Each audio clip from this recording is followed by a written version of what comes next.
Hi everyone, and welcome back to another episode of Ian as a Weirdo.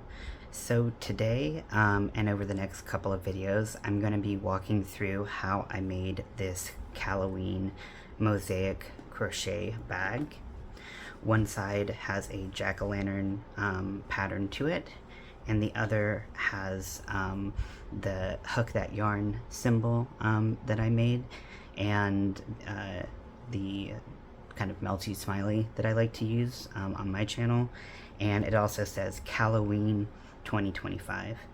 So if you have never done mosaic crochet, or even if you have, just because I kind of went on my own and did my own style of making the pattern, you might find that this video is helpful in learning some of the different ways that I do it. So before I get started on the details and walking through the steps, and I'm going to stretch it over a couple videos just so it's a little bit more digestible. But if you're wondering about what I used for this particular bag, I used the Hirschner's Halloween sparkle yarn. This is the worsted 8, and this is in the color Goblin. The full skein has 489 yards, and I think that for this pattern and for the background color, you need about 334 yards, and that's what you want to look for on your tag to make sure you have enough yardage for the background color, or that you can get with multiple skeins.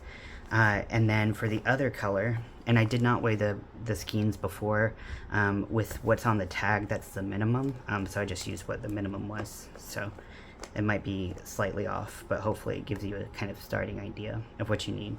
And then with my details color, the white that's covered in black cat hair, I don't know why, I used about 127 yards, and this is just the Mainstays 100% acrylic yarn from Walmart, in the color white. So that's what I used for this.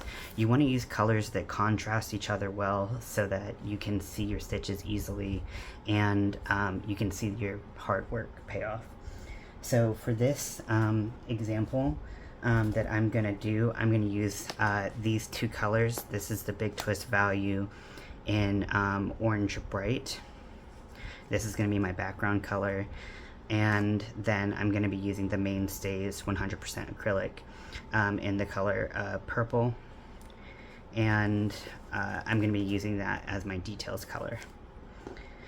If you are thinking about using black, I would say that this is a really challenging project on its own, I think.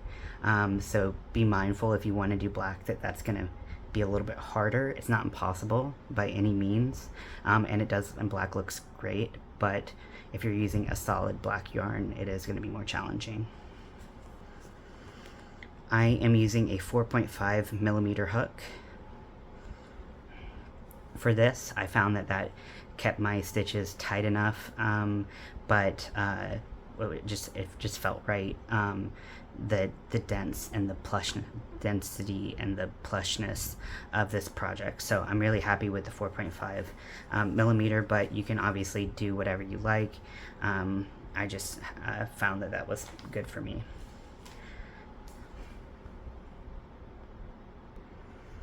So what you're going to do to start your bag is you're going to take your background color, and you are going to chain 47.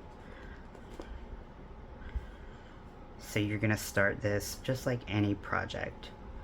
Now, if you look at the graph, you'll notice that it looks like a graph for something in the flat, but this project is going to be worked in the round. If you feel more comfortable working flat, you can, but you'll have a lot more ends to consider with working mosaic crochet, so I find that you can just carry the yarn easier if you work in the round, and we're going to be working in the continuous round, but we'll get there, don't worry. So I'm going to go ahead and chain 47, and I'll see you at the end of this chain. So now that I've done 47 stitches, which is going to give me about a 12-inch base of the bag is about 15 inches tall and 12 inches wide.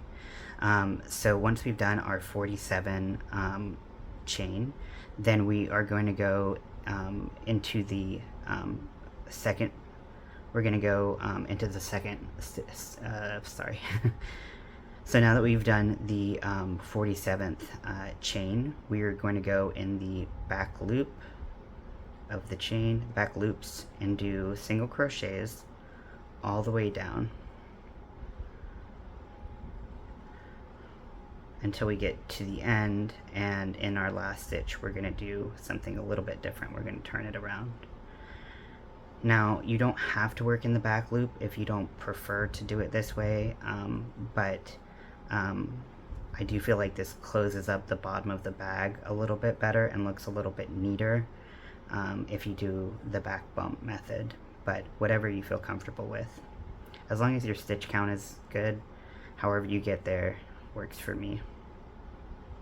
So I'm going to go all the way down with my shaky hands, and then I'll stop when I get to the last stitch. Okay, so now that I've gotten to my last stitch, what I'm going to do is I'm going to place 3 single crochets into that stitch. And this is going to help me turn around. And we're going to go back up the chain, putting a single crochet in every chain all the way back down the project. And you can also use this as an opportunity to crochet over this end. So because we put 3 in this chain right here, I'm going to go in the next chain, put a single crochet in there, and then we're going to go all the way back down.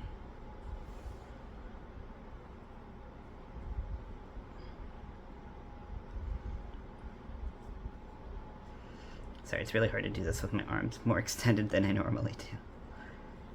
But yeah, you get it. So we're gonna single crochet all the way back down. And if you notice, because we did it in the back loop only, we don't get as much separation between these rows of stitches because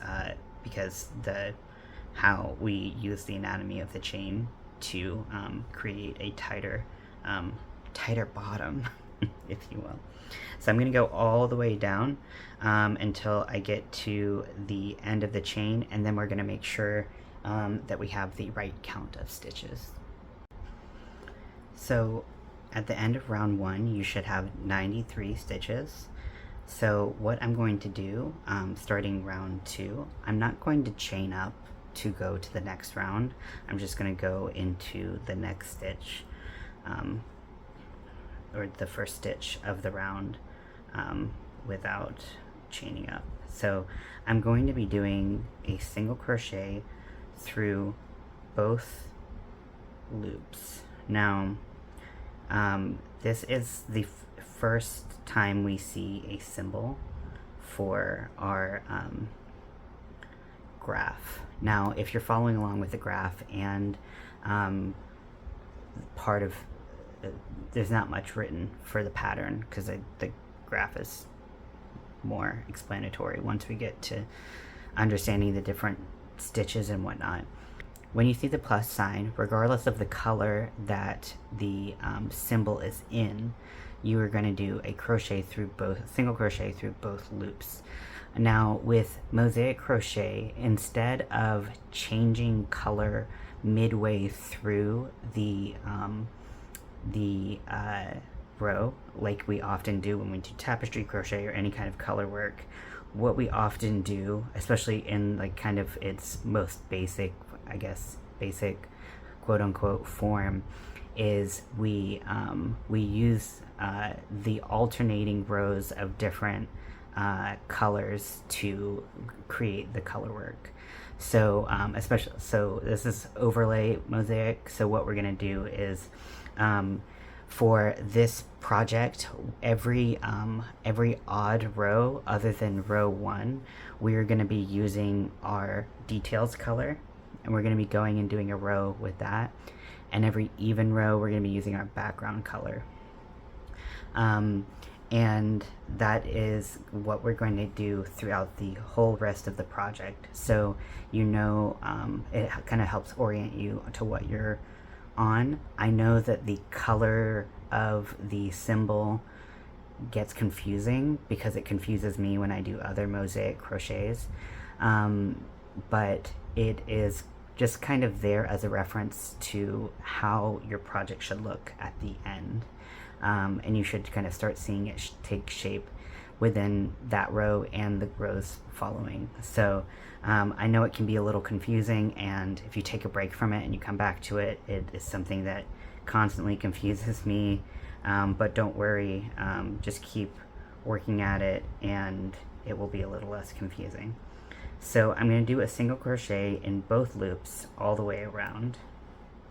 And so that will leave me with 93 stitches, and I will be back at the end of this row to show the color change. Okay, so now that I'm at the last stitch of row 2, I'm going to change colors. So you could do a jogless join if you didn't want the color to peek through the side, but I actually like how it looks when it's showing through the side, and so much so that I adjusted the pattern so that it shows through both sides in kind of like a checkered pattern, I guess is the best way that I can think to describe it. There's a knot here. That's rude. So what we're going to do now is we're going to change colors before we get into our next row and our next symbol. So I'm going to start the single crochet stitch by inserting my hook, yarning over and pulling through, and now I have 2 loops on my hook, and I'm going to get my new yarn and I'm going to pull that through, and now we're ready for our next row. And I'm going to get rid of this stitch marker because it's going to be really obvious now when we're on a different row because it'll be a different color.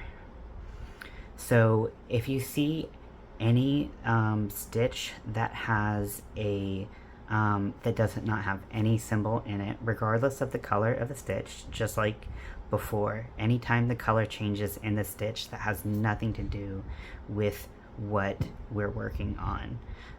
It doesn't change the color of yarn that you should have in your hand, the color of stitch you should go into, none of that. All it tells you is what the pattern should look like overall. So, and I probably will say that a million times because it is just the confusing kind of sticking point for a lot of people. So we're going to be putting a single crochet in the back loop only. That's what that symbol of that blank no symbol square means. I'm also going to carry this yarn so I can weave in this end. And so we're going to go through and we're going to put a single crochet in the back loop only. And this is very common in overlay mosaic, where you are covering the work you did before with, so if you don't want something to show, you'll put something in the background, and then in the next row you overlay it with something else, hence the name. And that's kind of what gives us the color work that you see here. It's not that I changed color in this row from being the background color to the detail color. It's that I manipulated the stitches. How I like to think of mosaic crochet is you're kind of crocheting 2 separate pieces on top of each other that have attachment points at certain points and kind of like intermingle at certain points, certain stitches, but you're really crocheting like something with your background color and then something with your details color, or however you like to view it. So if that helps at all. So I'm going to continue going all the way around with a back loop only single crochet. You're going to see that frees up the front loop of the single crochets that we're doing it into, so that when we do our next row, that front loop's going to be available for us to use. So that's something, that's kind of the reason why we do back loop only, is because we want that front loop to be available so that we can use it later on. So I'm going to go around and do this row. Okay, so here I am at the end of round 3, about to go into my last stitch. You'll start to notice at the beginning that it starts to curve quite a bit. I feel like it looks kind of like bacon. Depending, I know when I was doing this color, I felt like it looked kind of like a pickle sliced. But that's okay. It'll all straighten out. Don't worry about it. It's not wrong. It's partly because we're doing pretty dense stitches into the bottom, but that'll all be okay, so don't worry about that if that's what's happening. So to do the last stitch and go on to the next round, I'm going to start my single crochet in the back loop only, yarn over, pull through, and then I'm going to go ahead and switch colors and finish that stitch and pulling the other color through. So this is going to be my background color, and now I'm going to go on to round 4. Now this is where we have our third symbol. So this is the drop down double crochet symbol, again regardless of the color of the background of the symbol. The symbol is for a drop down double crochet. Now double crochets are used in this pattern in a multitude of different ways, but one important note with this one, and this is kind of our bread and butter double crochet here, is that when we do this, you'll notice that the pattern is in a grid, right? So when we're thinking about stitches, how I found is helpful for me to think about is thinking about things in rows and in columns. So if I were to start my double crochet for the next one, I would be putting it in the first column, and that is the first stitch that I'm going to encounter for this row. So it's important because sometimes, you know, your work gets kind of slanted, or we were working in stitches that kind of pull it one way or another to make it more curvy. But when you are doing a drop down double crochet that is straight down into the stitch below it, you really want to be mindful. Like, let's say we were doing it, I'll use this hook. So let's say we want to do a drop down double crochet in this stitch right here. We would go into the front loop of this stitch right here because it's the one directly below it. And sometimes this is a little hard to see, so sometimes you'll notice that I will flip my work at certain points where it makes it a little bit easier to see. At this point it doesn't really help or hurt, but soon it will. So let's get into doing this. Now a double crochet, unless otherwise mentioned, or will always be talking about going into the same color stitch or same color row. Might be helpful to think about. So now I have this is row, this is column 1. So I'm going to do a double crochet. I'm going to yarn over. I'm going to go into the front loop of that first stitch on row 2. I'm going to yarn over, pull through, yarn over, pull through 2, yarn over, pull through 2. And what you'll notice is that it covers up that first stitch in row 3 that we did, that was a back loop only single crochet. So we're going to keep doing that. We're going to go to the next one. So if you see that this stitch right here is directly below this next stitch right here. So we're going to yarn over, insert, yarn over, pull through. Now there are other times where we're going to do a double crochet, but it will not go directly below. It'll go to the side, or we will be doing something else with a double crochet. But this is kind of in the foundation of overlay mosaic, what we will do. So we're going to yarn over, And with this row, it's just going through and putting double crochets in almost every stitch.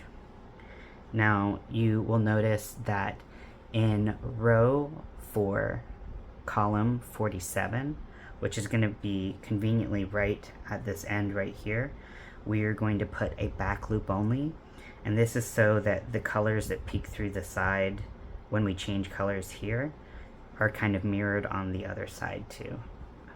Just thought it would look cool. No particular function. Also, it might help with counting and keeping oriented to where you are at. So luckily at the beginning it's fairly straightforward. We're just basically going into every single stitch, and we are putting that drop down double crochet into the row prior to the one we just did.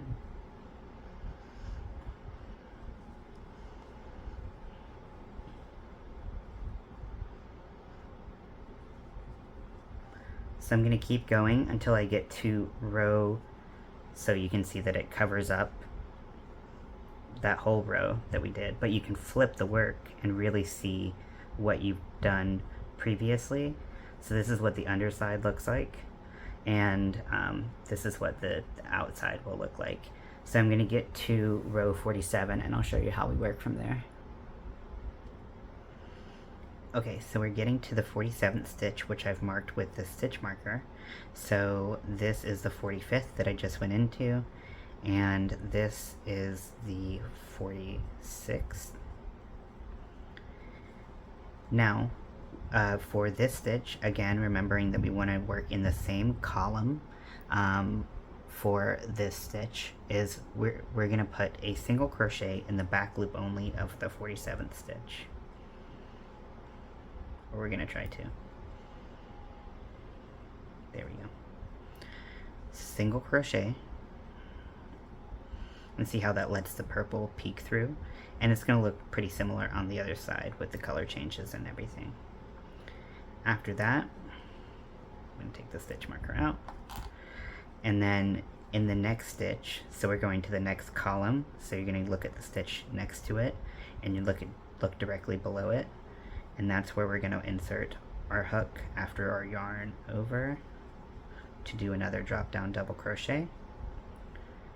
And we're going to drop down double crochet in every stitch all the way until the end of the row, and then we're going to change color again. From here on out, we are changing colors every single row. So there won't be any loose ends where if you're doing a flat tapestry, a flat mosaic, typically you'll have a lot of loose ends that you have to sew in or do the envelope stitch or something with. This, working in the round, we don't have to do that. At least for this pattern, we don't. So what I'm going to do is I'm going to keep continuing this pattern of doing a single crochet in the back loop only throughout the whole row, and then the next stitch, or next row, I'm going to do drop down double crochet in every stitch except for the 47th one, which is going to be in the same column every single time, so it'll be an easy pattern to pick up pretty quickly. And we're going to continue this pattern until row 10. Row 10 we're going to be doing the drop down double crochets, and then in 11 we are going to be doing something a little bit different to start the shape of the 2025. So I am at the end of round 10. I haven't done the last stitch yet, where I'll be changing color. So what is going to happen next is we're going to be working on round 11, and here we have some back loop only crochet, and then we single crochets, and then we have some through both loops single crochets. And when we are reading a mosaic pattern, we're going to be reading from right to left if you're right-handed, or right hand dominant when you crochet. And if you were working it left-handed, I did not write the pattern to be left-handed, and I'm going to try to update the legend so that there's a legend for people who are lefties, but but I'm not totally sure that my brain can wrap around it, to be honest, so I will do my best to have them both available, but the graph as it's written and the legend as it's written, unless I am able to make another one, is just going to be for the righties for right now, so apologies for that. But so we're going to be reading from right to left, even though we're working in the round. So what we're going to do is we're going to start on the right, work all the way over to the left hand side of the graph, and then for the next row we're going to pick up on the right side in the next row up. So that's how we've been doing it thus far, and we can see our work reflected on the graph. So what I'm going to do is finish round 10 with the color change, and I'm going to yarn over and start the double crochet with the color that I was on, the background color, and then move into my detail color to finish it. So starting from the right in our graph, we have 10 single crochets in the back loop only that we're going to do, and then we're going to do 4 single crochets in both loops.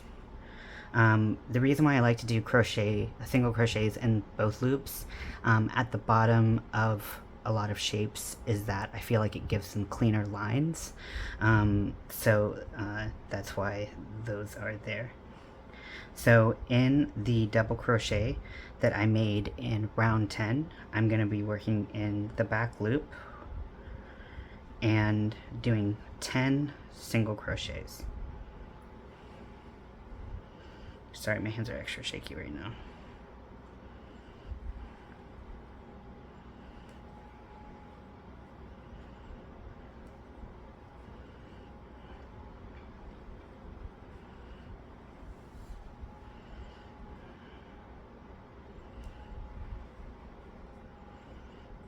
Seven, 8,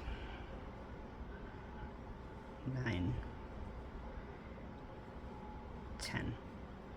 So I should have 10 single crochets in the back loop only. 1, 2, 3, 4, 5, 6, 7, 8, 9, 10. And the inside of your bag should look something like this. It's pretty cool looking, and it creates this like plush like texture, which I really like. Now I'm going to do what will be the base of the number 5. So I'm going to be doing 4 single crochets in both loops, and I'm going to mark that first one with a stitch marker. Everything that I mark with a stitch marker is just a suggestion and as a reference point for you, or for me, and you, I guess, in doing this. So if you don't want to use stitch markers, you don't have to, but I do find that it makes it a lot easier, and I will try to be clear about when I'm using my stitch marker and for what. So I did 4 single crochets in both loops. Now I'm going to be working, now I'm in column 15, so row 11, column 15, and I will be putting 3 single crochets in the back loop for the next 3. So 1, 2, 3, and you could put more stitch markers here. I'm not going to, but if you like, whatever makes it easier for you, absolutely go for it. But I think just having where those start is helpful for me, and especially as we start placing stitches above it. So now that I've done the 3 in the back loop only between the 2 and the 5, I'm going to be doing the 5 single crochets in both loops at the bottom of the first 2 that we're getting to, which is the one on the right.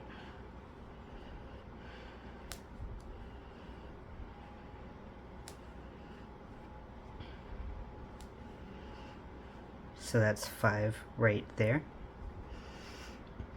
And then I'm going to be doing 4 single crochets in the back loop only between the 0 and the 2.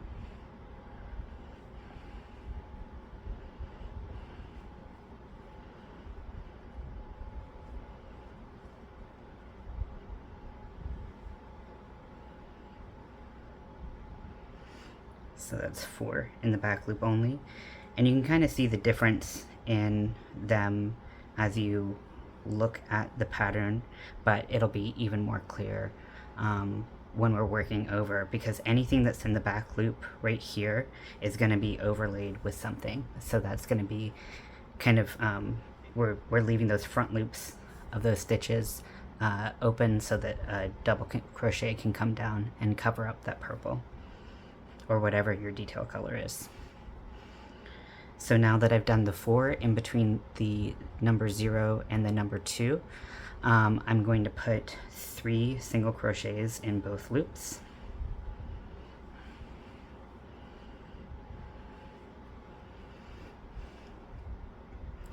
Then I'm going to put 4 single crochet in the back loop only between the 2 and the 0. The second 2 that we're getting to.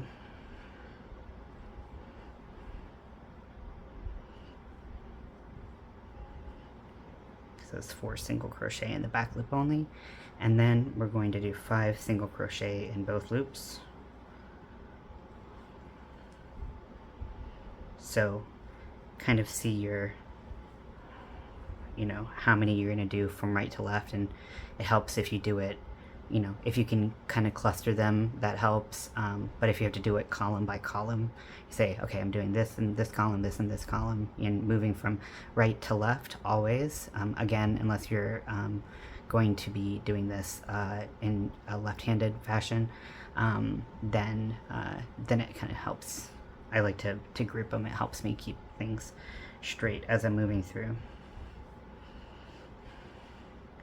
So now that I've done the 5 single crochets in both loops for the second 2 that we get to, I'm going to do a single crochet in the back loop only for the rest of the round. So I will finish that, and we will move on to round 12. Okay, so now that we have finished going around for round 11 and I've switched colors, we're going to start working on round 12.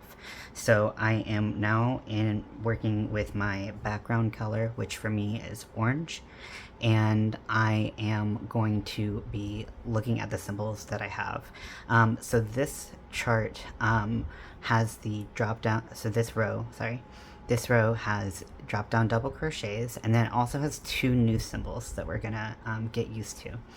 So in the pattern there are 3 different versions of double crochet 2 together, and 2 of those versions are going to be in this row, and they'll be in the pattern. So the first one we'll get to, and I'll show you how to do that. But first we're going to do some drop down double crochets. So first I'm going to do 8 drop down double crochets. So I'm going to do a yarn over and drop down into the row prior to the one that I guess the row 2 down.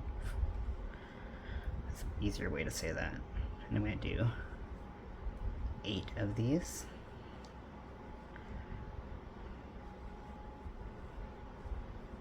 And these are going straight down into the column that the stitch we're working on is in.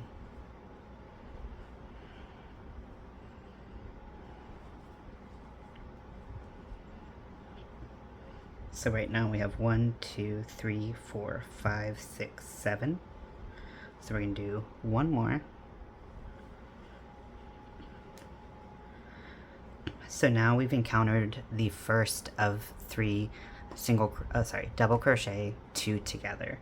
So what this particular stitch notation shows us is that we're going to do a drop down double crochet that starts in the stitch that we would normally work into, the same column that our current stitch is in. And we are going to start it, so we're going to do the first half where we do our yarn over, insert, yarn over, pull through 2, And then what we're going to do is we're going to put the other leg of the decrease, or leg of the two together, into the stitch to the left of it. So you're going to yarn over after the first part. You're going to yarn over and insert into the next stitch. You're going to yarn over and pull through 2, and then you're going to have 3 on your loop, and then you are going to yarn over and pull through all 3. So I'll show you what that looks like, describing it again. So what we're going to do is we're going to yarn over, insert into the same column as the stitch that we're working on, yarn over and pull through, yarn over and pull through 2. So that's the first step of our decrease,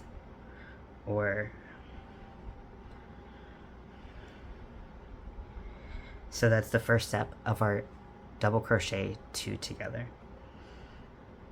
Then we're going to yarn over and we're going to insert into the stitch to the left. So this is going to be in our background color. It's going to be the front loop of that double crochet that is in that we did in row 10. We're going to yarn over and pull through.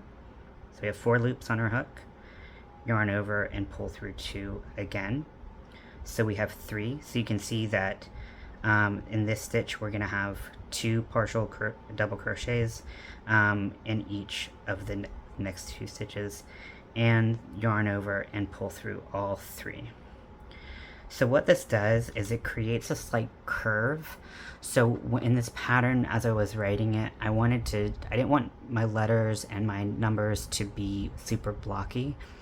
And especially when we get to the graphic up at the top, I did not want things to be very blocky if I could help it. So I tried to put in a lot of curves, and the single crochet 2 together is one of the ways that I did that, and that I found gives it a little bit of a curve. So you can see that the densest part of the stitch is at the bottom and the middle, and then it all comes up to 1 stitch at the top.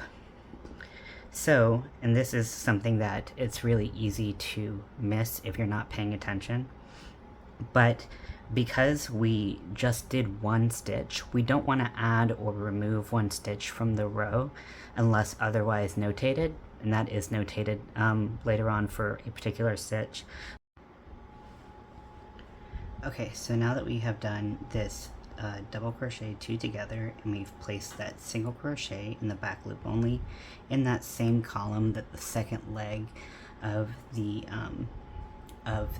double crochet 2 together, so that is column 10, and counting from the right. And so we are going to, that is the first of 5 single crochets in the back loop only, so I'm going to do 4 more. So the next one is right over that stitch marker. We're going to keep the stitch marker in for now. Use as many stitch markers as you need for this. Definitely don't be shy with them. I find that it makes it a lot easier for me, but obviously everyone's got their preferences. I'll tell you when I use them, but it's totally up to you. So now that I have the 5 single crochets, I'm going to do 3 drop down double crochets, and you'll notice that these are between the single crochet in both loops that we did in the previous row. So I'm going to yarn over and insert to the next stitch, do my double crochet, and then do 2 more.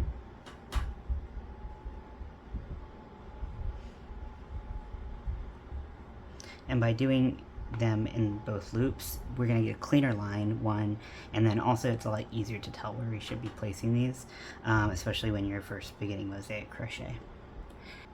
I'm going to do 5 double crochet. I'm going to do 5 single crochets in the back loop only, and this is going to start in column 18, I believe.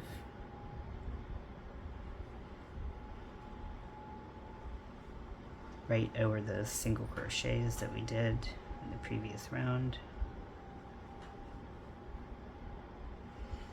So this is going to be for the 2 that we're making in the bag. Next, I'm going to do 2 drop down double crochets.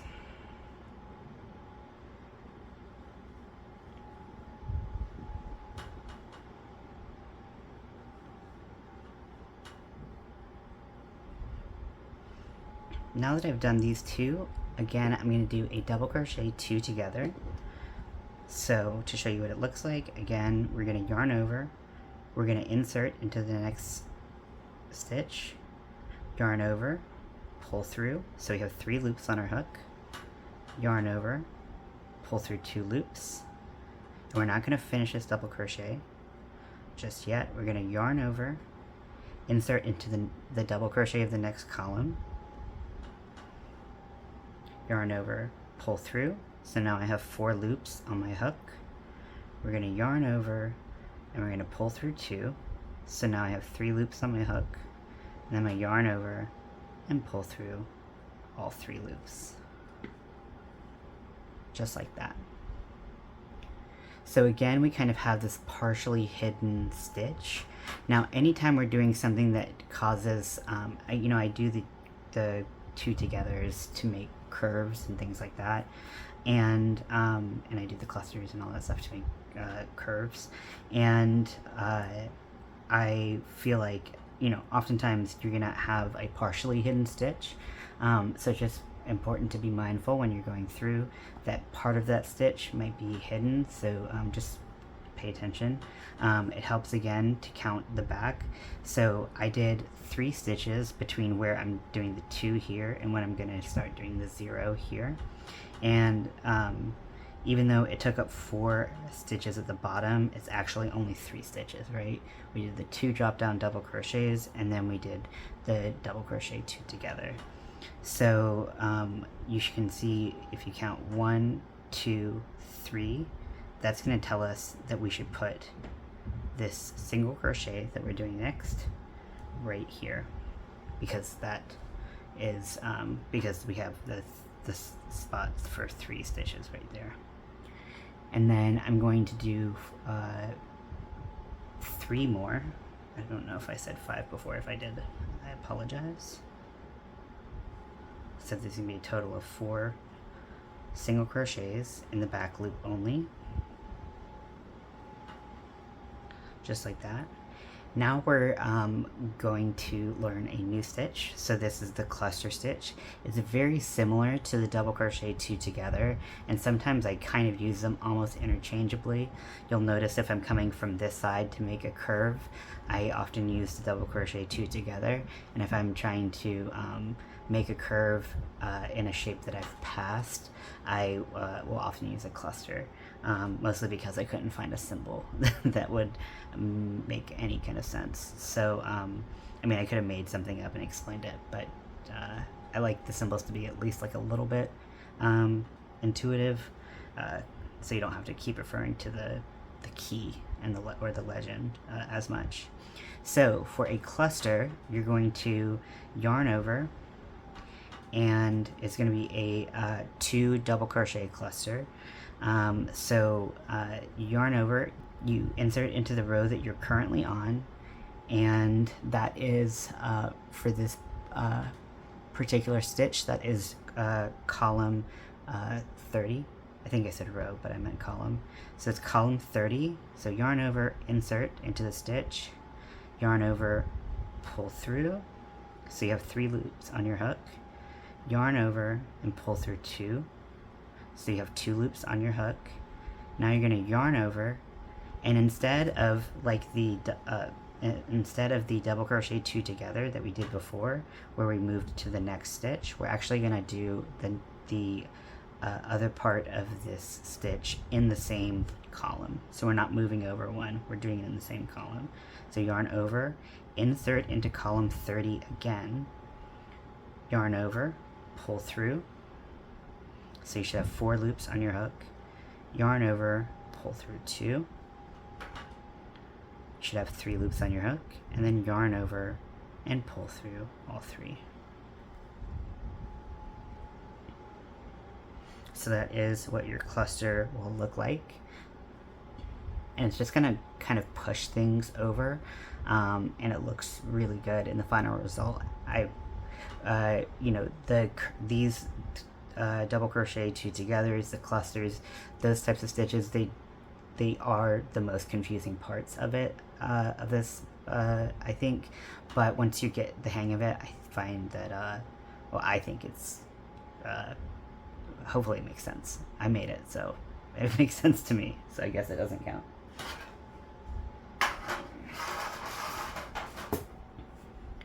Okay, so after the cluster, we're going to move to column 31, and we're going to do 3 double crochets, 3 drop down double crochets right next to it. And again, the coloring might be confusing, but the coloring is only there to show you what the end product should look like, not so much what it has nothing to do with the color that you're working with or anything like that. I know it's very confusing. I know that when I've worked in other mosaic patterns that had something like this, it confused the hell out of me. But the most important thing is that you focus on focusing on the stitch indicator and not anything to do with the color. The color will come by itself. We're kind of making 2 sheets that we're going to work together. So now I'm going to, now that I've done the 3 drop down double crochets next to the cluster, I'm going to do 5 single crochets in the back loop only, if I can find it. Can it be done? I think the answer is yes.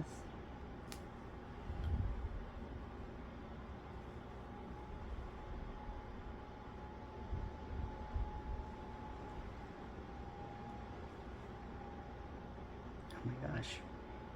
Why are you so slippery? I'm a mess. Okay, and then now we're gonna do drop down double crochets all the way around, with the exception of our middle stitch, which I'm gonna do a single crochet in. So I'm gonna finish this round, and then we will start on round 13.